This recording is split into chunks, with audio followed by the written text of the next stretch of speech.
চলুন এবার আমার রুমটা দেখাইনি আপনাদেরকে।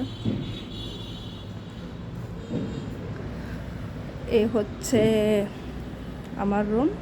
আবু সাইম ঘুমিয়ে আছে, তো এখান থেকে শুরু করলাম।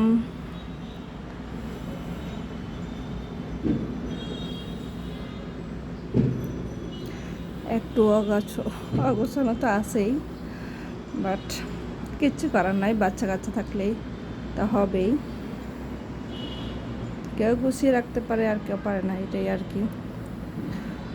তো একটা চেয়ার আছে আমার রুমে, তারপর একটা ওয়ারড্রপ আছে।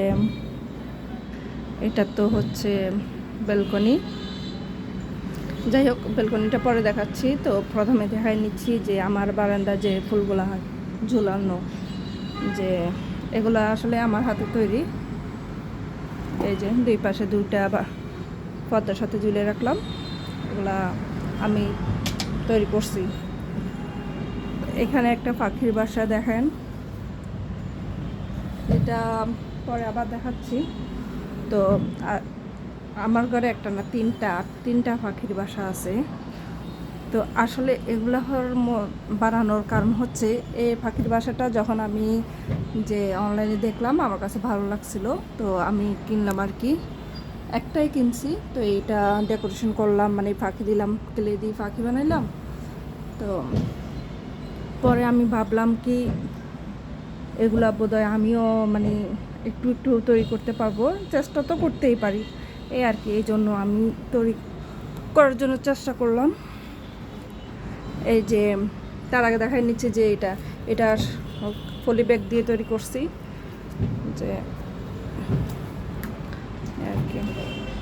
তো দেখাচ্ছি যে এটা যখন যে কিনলাম, তারপরে এটা চেষ্টা করলাম যে কেমন হয়। এটা বেশি একটা ভালো হয় না, এটা লম্বা হয়ে গেছে প্রথম অবস্থা। তো তারপরে যে আমি তো আসলে এগুলা আগে থেকে কখনো তৈরি করিনি, জাস্ট ওইটা দেখে ভাবলাম যে একটু চেষ্টা করি, আমিও একটু চেষ্টা করি।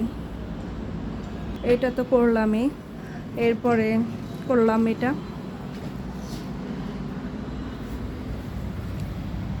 যে এর মধ্যে হ্যাঁ ছোট্ট একটা পাখি, টিয়া পাখি আর কি দিলাম। আর যে কেলে উপর দিয়ে কেলে দিয়ে সাজাইছি, পাতা দিয়ে কেলে দিয়ে সাজাইছি।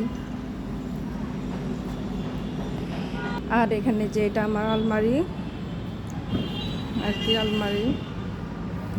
আর আলমারির যে আংটা, এটা আমি পুঁতি দিয়ে তৈরি করছিলাম, যে সাবির আংটা আর কি তৈরি করছি।